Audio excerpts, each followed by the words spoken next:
entre l'État du Cameroun et Vitol SA, principal fournisseur de pétrole brut et raffiné à la Société nationale de raffinage Sonara, a été signée le 22 septembre 2022 une convention de restructuration et de remboursement de la dette échelonnée sur 10 ans. Cette convention est en effet la volonté des pouvoirs publics à épurer la dette de l'unique raffinerie du pays afin de se lancer ensuite dans la modernisation et son extension. Cette opération permettra aussi au Cameroun de garantir son autosuffisance et son autonomie en matière d'exploitation et de production d'hydrocarbures pour sa population.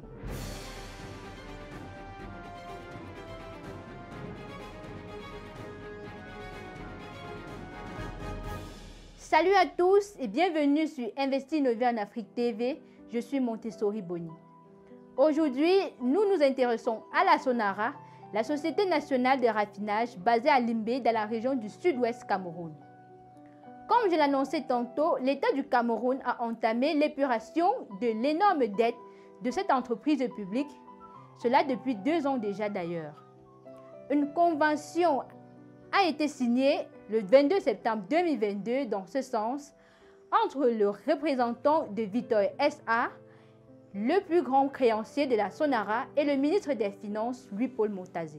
Cette convention permettra à l'État de rembourser sa dette sur une période de 10 ans avec un taux d'intérêt hors taxe de 5,5%. Elle s'inscrit aussi dans la stratégie d'épuration de la dette de la Sonara. Il s'agit entre autres de la deuxième phase du processus de restructuration et de remboursement de cette dette entamée depuis 2020. Dans cette perspective, le chef de l'État avait instruit l'insertion dans la commercialisation des hydrocarbures au Cameroun d'un prélèvement de près de 48 francs CFA par litre, dont les recettes reviennent au compte spécial de soutien à la raffinerie. Au terme de 10 ans, les fonds collectés devraient atteindre 780 milliards de francs CFA, assez suffisant pour éponger la dette de la Sonara qui s'élève à 717 milliards de francs CFA au total. Selon le ministre des Finances Louis-Paul Montazé, ce compte est fonctionnel et efficace. Il n'a enregistré aucun défaut depuis la convention de restructuration signée avec les banques pour la gestion des fonds le 15 octobre 2021. Toujours selon lui, la signature de la convention de ce 22 septembre marque la fin de la deuxième phase de la dette de la Sonara envers ses créanciers. Des conventions du même genre sont annoncées avec 3 autres créanciers ou traders qui sont la société Adars, PSTV et Petra. Ces fournisseurs de pétrole brut et raffiné au Cameroun sont en effet au nombre de 9. Depuis près de 40 ans que la raffinerie a été mise sur pied, elle procède en important les hydrocarbures à l'extérieur pour satisfaire la demande nationale. Ce sont donc ces traders qui sont chargés de trouver les hydrocarbures pour les revendre au pays. Ce faisant, ils achètent d'abord stock avant de venir vendre à l'État. Ils sont comme des revendeurs de pétrole et parfois l'État ne dispose pas sur le champ des sommes demandées pour effectuer les achats des hydrocarbures. Il prend donc du crédit auprès d'eux comme auprès des banques locales. Un peu comme certains ont l'habitude de faire ici au pays avec les boutiquiers du quartier. On consomme et on revient après payer. Grosso modo, la dette de la Sonara auprès de ses 9 créanciers s'élevait déjà à 272 milliards de francs CFA au 31 décembre 2019. Pour aider la structuration de cette dette, l'État a notamment conclu des partenariats avec 9 banques que sont Afriland First Bank, Standard Chartered Bank, UBA Cameroun, BGF Iban, BISEX, CCA Bank, EcoBank, Société Générale du Cameroun et Cameroun Commercial Bank. À ces banques également, la Sonara doit un montant de 284 milliards de francs CFA. L'épuration de toutes ces dettes va permettre à la Sonara d'amorcer enfin le projet d'extension et de modernisation de ses infrastructures. Pour ce qui est de ce projet, un ancien directeur financier de la Sonara explique que la reconstitution des unités ravagées par les flammes le 31 mai 2019 devait démarrer entre 2024 et 2025.